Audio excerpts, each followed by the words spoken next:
Okay, here with John Bloss. This is a little bit of an extra because Purdue made a strategic move here. If anybody noticed on the results blog that I posted in the video, Purdue was at .266 teraflops, which is not a strong score. No. When most people are above a teraflop. Yeah. But it wasn't incompetence, it's strategy. What are you trying to do? What are you doing with that? Well, what actually happened was HPL was consuming a lot of power, especially for these Intel Westmere chips. So we first decided to try and scale back our processors. So we cut at least 8 processors from each machine.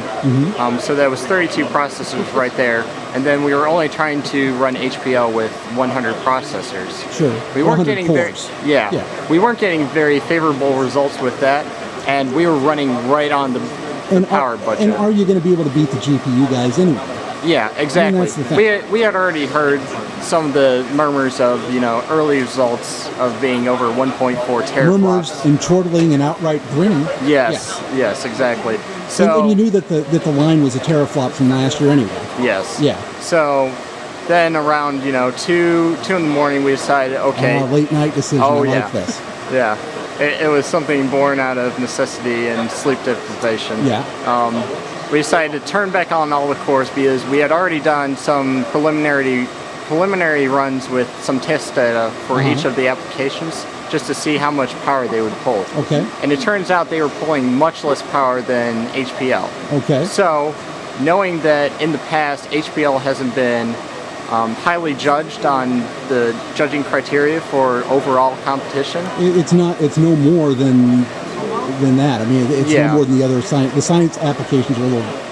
The scientific applications are weighted much more heavily. Yes. So we decided to re-enable all the cores and just sandbag the HPL score in order to have every single bit of computing power we can have in order for our software applications. Let me stop you here, because that's one of the rules, that when you're doing the HPCC run and HPL within that, what you run is what you're limited to running the rest of the competition. Yes. So if you had to turn off hardware to complete that or to be competitive there, you wouldn't have had that hardware to use on the scientific apps. Yes, so exactly. You basically, HPL took one for the team, and you posted a not strong result there in order to be able to have every single piece of hardware available to run the scientific apps. Where you should be, that's going to bring in a lot more of the goodness from Westwood. Yeah, it's overall the scientific applications are weighted much more heavily overall. Well, even on a single case basis, they're weighted much more heavily than HPL. But they're also much more attuned to what you guys brought hardware with. Exactly.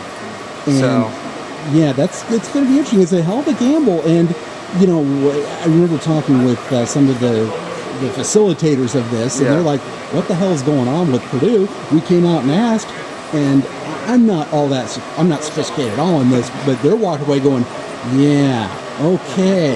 smart. We see what they're doing. You got some respect. They smelled what you were cooking. Yeah. Well, good job, and we'll see how it pays off. We'll know in hours. Yep. Actually, you'll know tomorrow. We'll know tomorrow. I might know before then. Yeah. But I won't let you know. Yeah. So anyway, but good job. Congratulations. It's really cool to see you guys putting the thought in. Yep. And good luck. Thank you. Okay, here with Team Boilermaker, getting towards the final hours before the end of the competition. How's everybody feeling? Good. Getting enough sleep? No? Just barely enough. Anybody here overnight last night? Who was here? I was. You were? Yeah. Good? Yeah. Have a good time this year? Yes. Absolutely. Happy with the hardware? Everything working out okay? Any surprises? I mean, other than our Lustre file system crashing and burning and having to redo our parallel file system at the last minute just before, submitting our HPCC benchmarks. That was our only real big snag.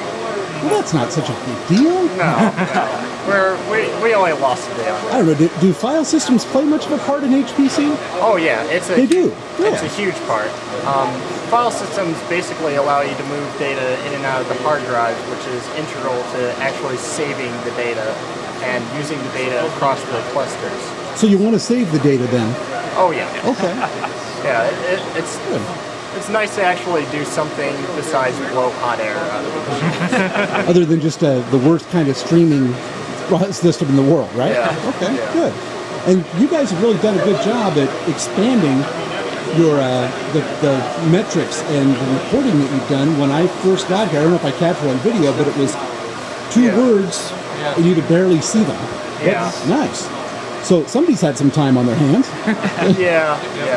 Our visualization guy has been pretty busy with that and has produced some very favorable results for that. So Excellent. Well, good. I guess let you guys finish up, and we'll see what happens.